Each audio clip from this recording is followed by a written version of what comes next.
patok na sa puso mo ang taong gusto kang mahalin? Dalawa lang naman ang sagot dyan, di ba, na pwede. Oo o hindi. Ito pong si Miss Julia Clarete, marami na rin pinagdaanan sa ngalan ng pag-ibig. Ay, oo. Yung pag-ibig, minsan talagang nakapagdadala ng napaka-ligayang feeling sa buhay at mga maliligayang araw sa kahabaan ng panahon. Pero minsan napakalaking kapahamakan ng pag-ibig, hindi ba? Correct. Parang ang Correct. laking sakit sa ulo niyan. Ilang taon ka, Julia, nung nakilala mo yung una mong inibig?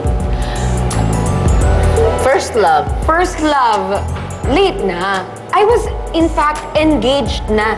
Ha? Na-engage ako bago ko nakilala yung lalaking talagang inibig ko. Na talagang hanggang ngayon ay masasabi kong mahal ko pa rin. Engaged ka na Oo, noon? na-engage ako when I was 18. Tapos 4 years ako engaged.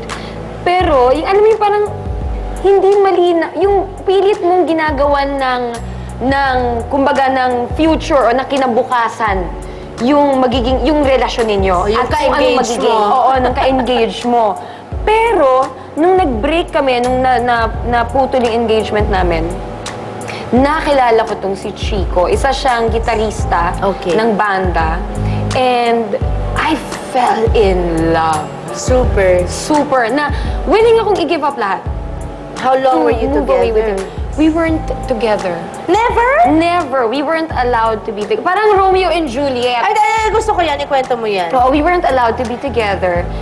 Kasi medyo, tama rin naman si nanay. Ang sabi niya, anak, wala kang kinabukasan. Kasi parang, mas gusto ko sa'yo yung stable Uy, na lalaki. pero you don't know. You don't know pag gano'n. diba? Oo. Lalo na pag in love No, ka. but you don't know na wala kang kinabukasan kasi minsan biglang sisikat naman yung banda. Correct. Minsan naman may gano'n. Or baka dahil nakikita ng lalaki na, naku, wala naman akong kikitain dito sa pagbabanda ko, eh, magtatrabaho na lang ako ng iba para pag nagkaanak kami ni Julia.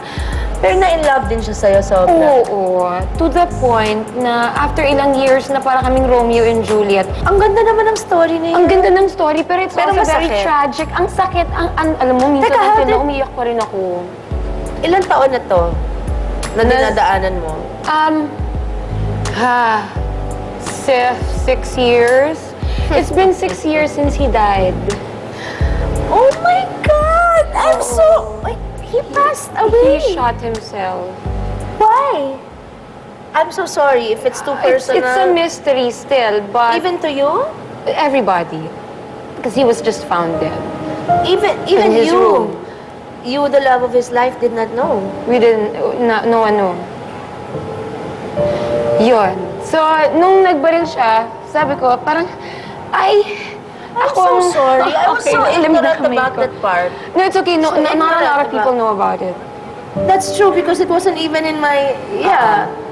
Oh my So, dear. yun. Oh So, my dear. And how it's old were you when okay. this happened? I was in my 20s. I was mga 23, 20s, 24. you're a mga baby in your 24. 20s. You're still a baby in your 20s. Sanggol. So yun, sobrang Romeo and Juliet nga yung nangyari sa I'm amin. so sorry, Julia. What an ending. What a tragic ending to a beautiful love story. Yeah, it was. Anyway, ngayon naman, alalahanin natin ang mga sinasabi sa atin ng ating mga nanay tungkol kay Mr. or Miss Right. Eto okay, nga. para naman sumaya tayo. Okay. May pagkakataon tayong lahat na mag-react dahil lahat po ng ating nasa audience, Ay! may mga placard na nagsasabing oo o hindi. Ayan! Ready na po kayo? Yeah! Okay! Eto na po ang isa sa mga karaniwan nating naririnig sa ating mga nanay. Sabi ng nanay ko, kung hinintay ko lang ang tamang lalaki, edi hindi ka umiiyak at nasaktan ng ganyan. Audience? Oo. Ay! Parang ako lang naghindi at saka si ate. Hindi? Bakit hindi? Sige, Mike te. naman, please. Siya lang at saka si Julia. tabihan ko. Hindi. Please, please, Sige, Jules. tabihan Oo. ko. Ayan. Thank Halika. you, Julia. Not Ayan. a problem. Ayan, ayan. Halika. Ayan. Dalang Mikey! Tayo tayo. Pangalan? Okay. Merly po. Merly. Taga saan ka, Merly? Laguna, San Pedro. Okay. Uy, kababayan. Taga San Pedro ako. Okay.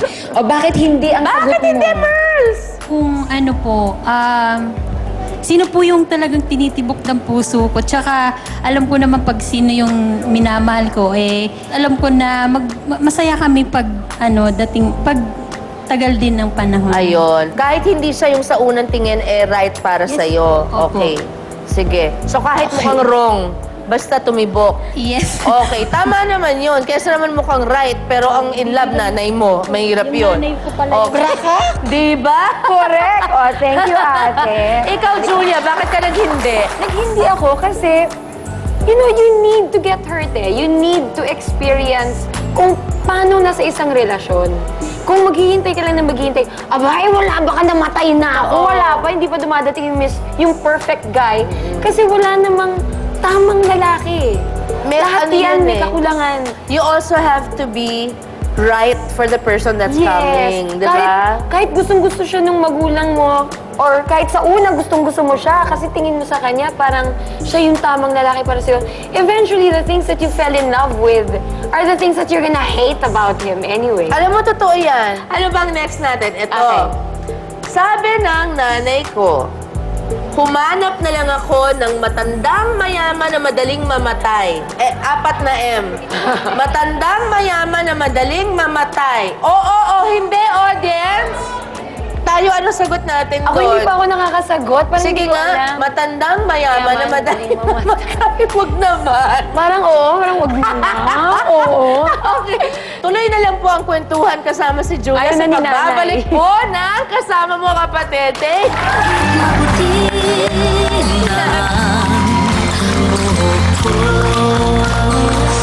Ayoko ng foreigner. All my relationships, maski noon pa, talagang Pilipino. Sabi ni Lord, ikaw, Snabera ka. Eto iyo. Eto sa'yo,